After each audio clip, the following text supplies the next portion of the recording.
me tell you a story. It's been about 10 years ago. There was a class next to us that was an English class. And the professor came over to me one day and came to the door, and I said, "Can I help you?" He said, "Yes." I said, "Listen, I've got a class, it's an English class, and we only have 7 students in the class, and we've invited a Holocaust survivor to come talk about his story. Would you want your class to come over and listen to the story?" And I said, "Are you kidding? Of course, let's do it." So I said, "Come on." He said, "You have a full class, let's go." So we all went on a field trip next door.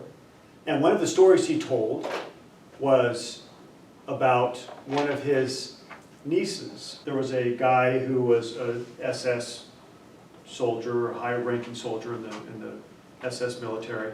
He would have the soldiers go out, get a group of people from the ghettos, bring them over to him. They would line them up. Death or work. Death, work. Basically, he was sorting people out. You know, are you young? Are you healthy?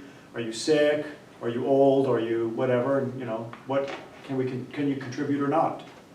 The niece was there in line, and she gets up to the front, and she looks and she sees the soldier there, and she recognized him from a few years earlier when they worked together. And he was an older guy, and she was a younger girl, and he was like, "Oh, she's very cute." And they had a few pleasantries. "How have you been? I haven't seen you in a while." And he says, "Oh, let's get down to business here." And he says, "You know what, before we do this, I really like you. I've always liked you. I thought you were somebody that was really sweet and kind, and you were always kind to me. And so I'm going to give you whatever you want. What do you want to do here?" She says, "I want to leave the country." "Fine, I can do that. You want to leave the country? We'll miss you, but you can leave the country.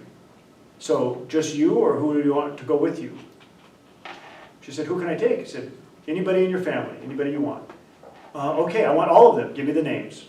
Well, the family, this guy that's telling the story, his parents, when they came and got a bunch of group of people, including the niece, and took them over there, and they climbed up in the water, you know, these big water towers. They were holding onto the side inside the water tower, hiding, so if the SS came back and got more people, they wouldn't find him. Sure enough, they're up in the water tower when the SS soldiers came by to get the family. And they knocked on the door, and no one answered, and they asked around, "Has anybody seen this family?" And everyone said, "I haven't seen them, I don't know where they're at." And the SS soldiers said, "All right." And they went over and they said, "I'm sorry, we couldn't find them." And the girl said, "Oh, shoot." And they put her in the truck and they drove her to Bulgaria. And she got free with the rest of her family that went with her. And that's what Kant says. You just think you know.